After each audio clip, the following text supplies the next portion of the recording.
दोस्तों, हरियाणा के इस शहर के लोगों के लिए बहुत ही अच्छी खबर है। जल्द ही प्रदेश में नेशनल हाईवे का जाल बिछने जा रहा है। नेशनल हाईवे प्रदेश के विकास में 4 चांद लगा देगा। जिंद जिला एक नहीं बल्कि 6 हाईवे से जुड़ने जा रहा है। इन 6 हाईवे बनने के बाद शहर में विकास को 4 चांद लग जाएंगे। जिंद वैसे तो विकास के मामले में काफी पिछड़ा हुआ है, लेकिन इन हाईवे के निर्माण से शहर में विकास एक बार फिर से तेज गति पकड़ने वाला है। आपको बता देगा इसकी जिंद को हरियाणा प्रदेश की राजनीतिक राजधानी बोला जाता है, क्योंकि इनकी धरती ने अनेक राजनीतिक धुरंधरों को जन्म दिया है। हरियाणा के सबसे पुराने शहरों में से एक जिंद शहर अब विकास की गति पकड़ते जा रहा है। इसका मेन रीजन है शहर से कनेक्टिविटी बढ़ी है। तो आइए जानते हैं कि जिंद में आने वाले टाइम में कौन कौन से हाईवे बनकर के तैयार हो जाएंगे।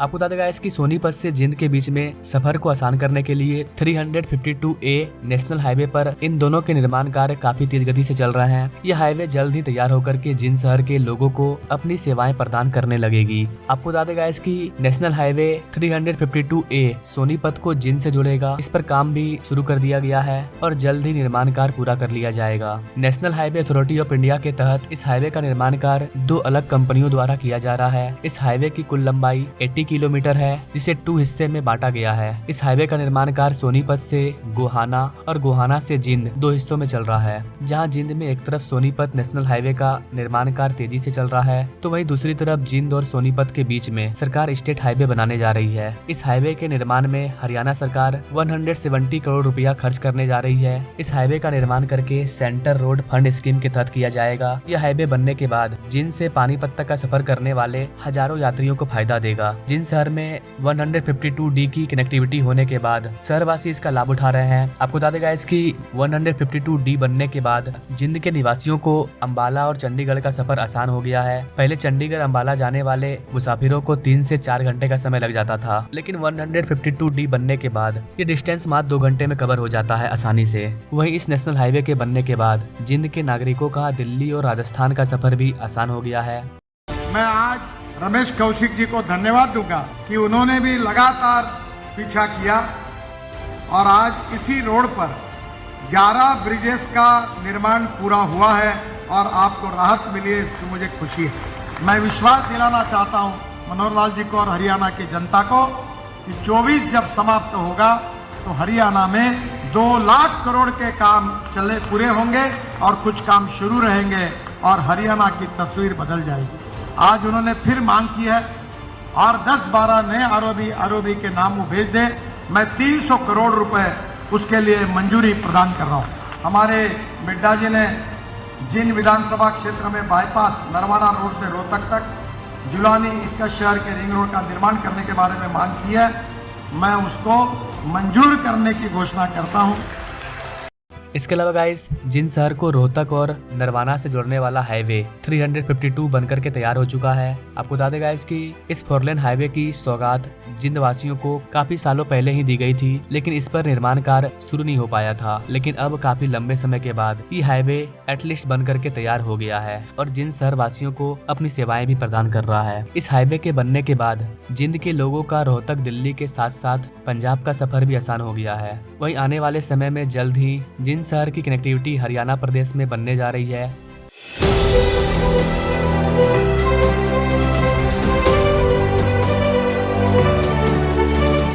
पानीपत डबवाली नेशनल हाईवे, इस नेशनल हाईवे को बनाने की मंजूरी मिल गई है और सर्वे का काम भी शुरू कर दिया गया है। यह हाईवे बनने के बाद करनाल, जीज, पानीपत, फतेहाबाद और सिरसा को जोड़ने का काम करेगा। इसके साथ साथ जिंद के लोगों का सिरसा का सफर भी आसान हो जाएगा। यह हाईवे सिरसा से उत्तर प्रदेश के मुजफ्फरनगर तक बनाया जाएगा। इस मार्ग के बनने के बाद जिंद के कपास व्यापारियों को सिरसा आने जाने में काफी सुविधाएं मिलेगी। जो रोड बनाने की गति आपकी है, वो गति वो हमारे इस रोड पर चलने वाले वाहनों की गति से भी ज्यादा है।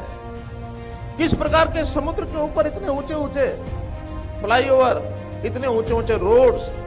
जब मैंने पूछा कि ये कल्पना किसने की, कहा कि यहाँ तो एक ही हमारे हैं नितिन गडकरी, जिनको फ्लाईओवर मैन कहते हैं। फ्लाईओवर मैन इस नाते से आपको संज्ञा दी जाती है, तो हम आप पर गर्व करते हैं।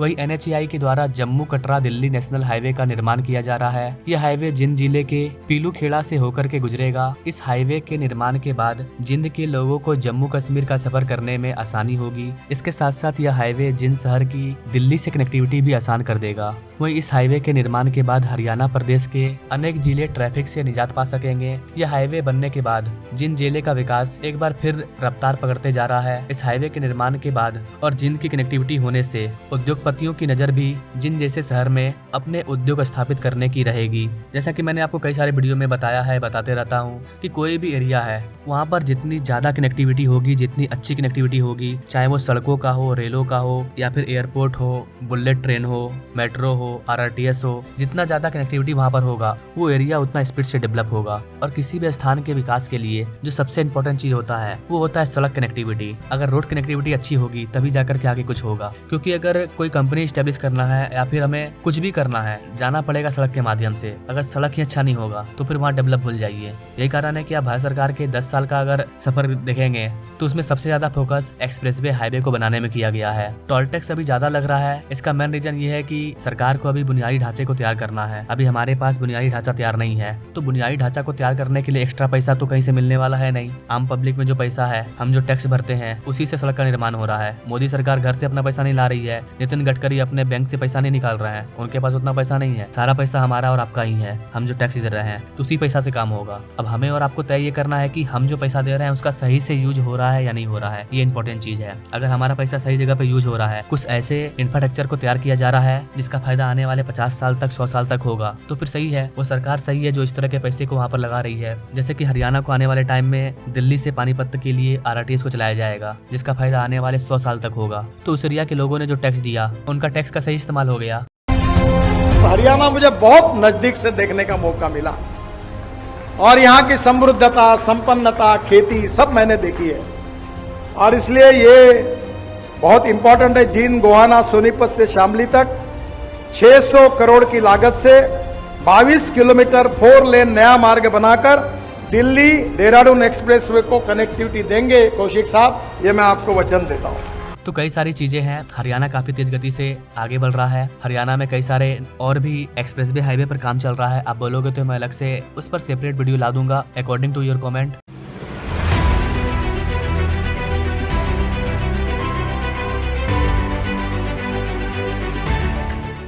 बाकी आप हरियाणा के किसी और प्रोजेक्ट के बारे में जानना चाहते हैं तो आप हमें कमेंट कर सकते हैं। आप भारत के किसी भी राज्य के बारे में, कोई भी प्रोजेक्ट के बारे में जानना चाहते हैं तो आप हमें कमेंट कर सकते हैं। बाकी मिलेंगे हम लोग नेक्स्ट वीडियो में, तब तक के लिए जय हिंद।